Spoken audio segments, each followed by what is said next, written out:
Who do you think is the most terrifying figure in the Highlander TV series universe? I know you'll be tempted to point towards monsters like Kronos, but did you know that the real secret weapon of the entire franchise isn't a conqueror, it's only a survivor, and his name is Methos. Because there can be only one! But mind you, Methos is something far more dangerous than a mere hero or villain. He's the Immortal who has learned that mere power doesn't keep you alive. Power is nothing if you don't understand the people. That's why, while others are busy chasing glory, Methos is busy studying about civilizations like repeating experiments. He doesn't feel like a warrior. He doesn't even want to. Methos has watched the rise and fall of enough empires during his time, so much so that history itself stopped surprising him anymore. Today I'm going to tell you everything about the oldest Immortal, who's also Highlander's most dangerous secret. So buckle up.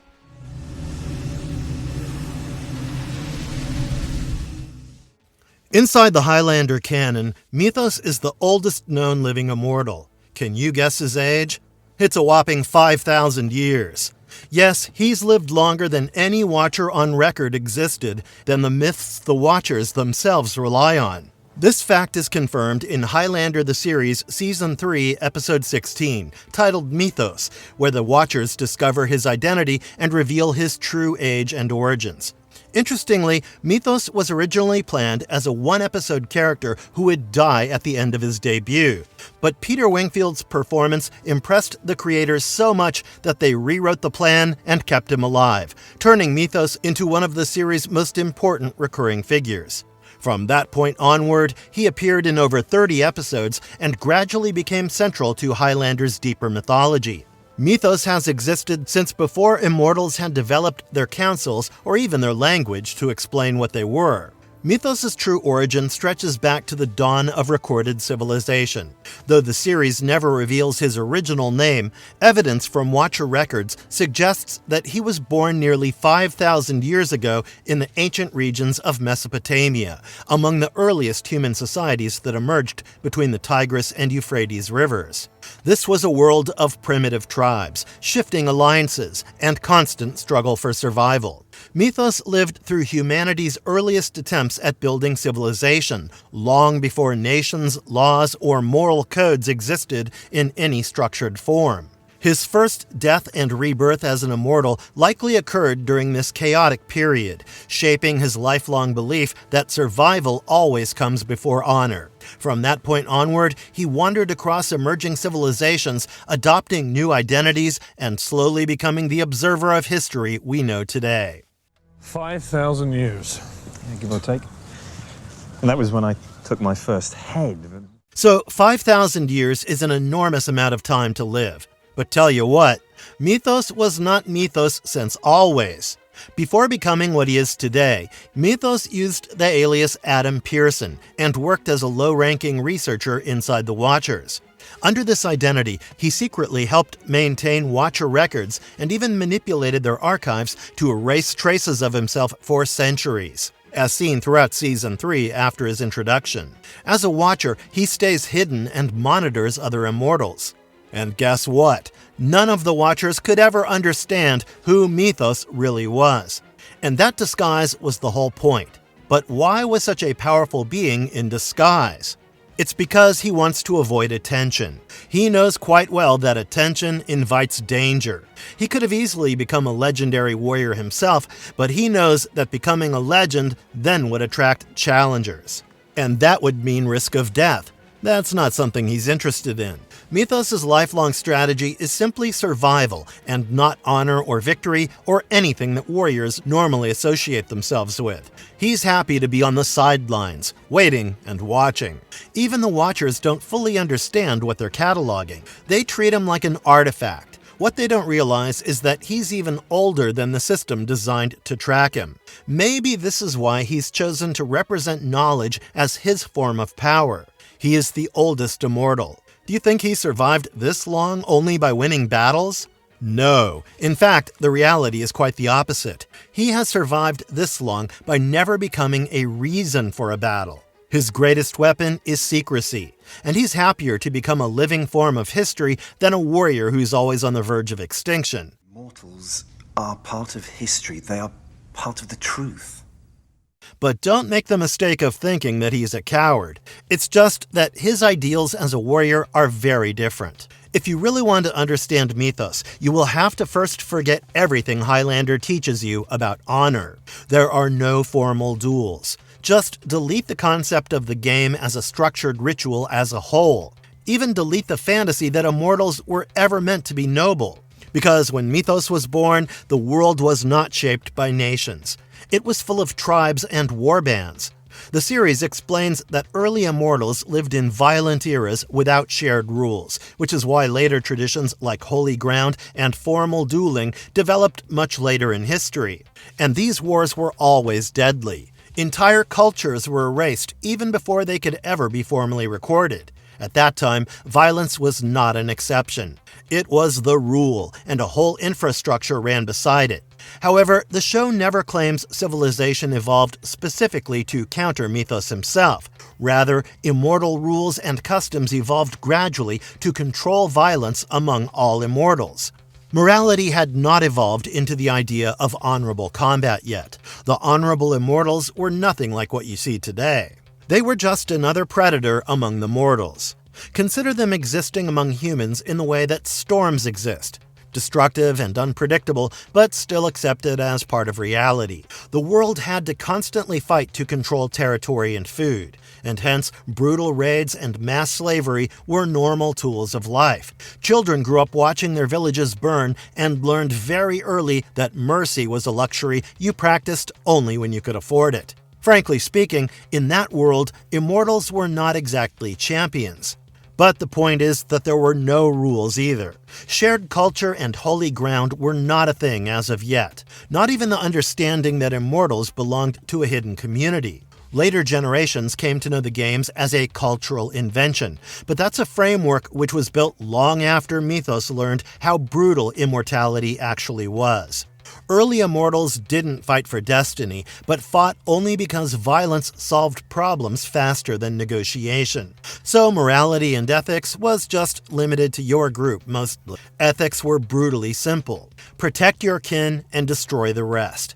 And that's the world in which Methos grew. A world where only control meant power and where justice had no value. Only those who could manage to remain standing last in a battle were valued. That's why when Methos later saw how civilizations invented law and ritual, he didn't think it was a major moral breakthrough. For him, it was just survival technology. Rules existed so that beings like him couldn't exist unchecked. Maybe that's why his worldview never fully aligns with later immortals who grew up inside centuries of inherited moral language. Like his friend and ally Duncan MacLeod, who can afford to believe in honor because he was born into a world which was already stabilized by generations of hard-won restraint. But that wasn't true in the case of Methos. He wasn't civilized because of the civilization, but civilization itself had adopted to survive him. I've got a lot to offer. 5,000 years of history, Joe. I was there. That's the real twist. Highlander often frames the game as destiny, but only Methos understood it as damage control and shaped his own destiny. And there's a reason why I warned you not to call him a coward. Yes, he's not a warrior today and doesn't like to be involved with wars or dangers. But did you know what Methos was before redemption and in his Four Horsemen era? Before he could become a quiet observer of history, he was literally known as Death. He was among the Four Horsemen alongside Kronos, Silas, and Caspian. This storyline is explored in Season 5 episodes Comes a Horseman and Revelation 6:8, where Kronos reunites the Four Horsemen and Methos' violent past is revealed to Duncan MacLeod. This horseman identity mattered the most to Methos at that point. He wasn't even a leader of the group, but he was certainly the most efficient of all. The series shows that the horsemen were responsible for massacres across ancient civilizations, spreading fear and destruction rather than ruling territories. He chose to follow Kronos not because he was loyal, but because he was well aligned with his ideology. A concrete example of this past is revealed when Duncan learns Methos participated in mass killings and enslavement campaigns thousands of years earlier, forcing Duncan to question whether Methos deserved redemption. At that stage of his life, Kronos represented the purest expression of early immortal logic. Dominate and inspire fear fast enough to eliminate rivals even before they could organize. The horsemen didn't build empires anyway. They just ruled through terror. Burning a city sends a louder message than a conquered one. Survivors carry stories that armies never have to. And Methos understood that clearly. He willingly participated in all those atrocities. But even then, he was very strategic about it. The horrifying part is that he even had to learn from them. So what did he learn from his ruthless warrior era? Well, he learned how fear travels faster than soldiers and how rumors can destroy entire populations. He also learned how violence doesn't just kill the enemies, but actually rewires the behavior of everyone who watches it happen. This is where he becomes dangerous in a way most immortals never do, because he was learning the psychology of history. The horsemen eventually collapsed. But it wasn't because they were defeated in a fight, but only because Kronos stopped evolving. In the series timeline, Methos ultimately helps Duncan defeat Kronos after realizing Kronos would never change, marking his decisive break from his past identity as death. He could never move on from his logic of dominance, even long after the world had already begun to change around him. But Methos was always very sensitive towards the change. And hence, a rift appeared between Methos and the horsemen. But it was only an intellectual one. Methos realized something Kronos never will. You can't continue terrorizing if you have to survive for the long term. Eventually, someone will adapt and organize, and your reputation will become a highlight. And that sort of highlight attracts danger. Methos left the group because he knew that the future was closing in on Kronos like a slow trap. But this wasn't his redemption as such. That's because he never ever tried to justify his past. But he also never pretends it can be erased. He knows that immortality cannot absolve him of his crimes.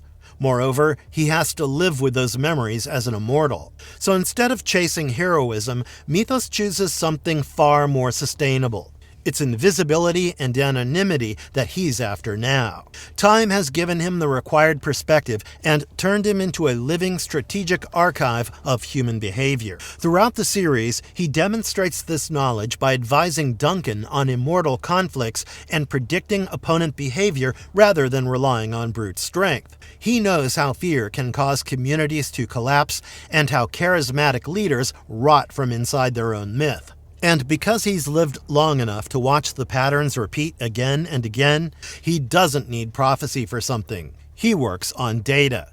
This is why his greatest weapon is no longer a sword, but it's his timing. He appears only when systems are at their weakest, and speaks only when it matters. Confronting power is not on his agenda anymore. He can simply predict where power will fail next. This is another stark difference between Kronos and Methos.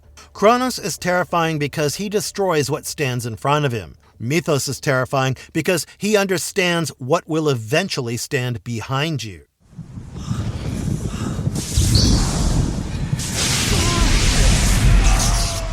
So if you actually see it, he was not supposed to save the world. Maybe that's the deepest secret in Highlander. Immortality doesn't create heroes. It only creates witnesses. Methos is a prime example of that danger because he understands how history works and how brutality just mutates itself into a new form instead of disappearing.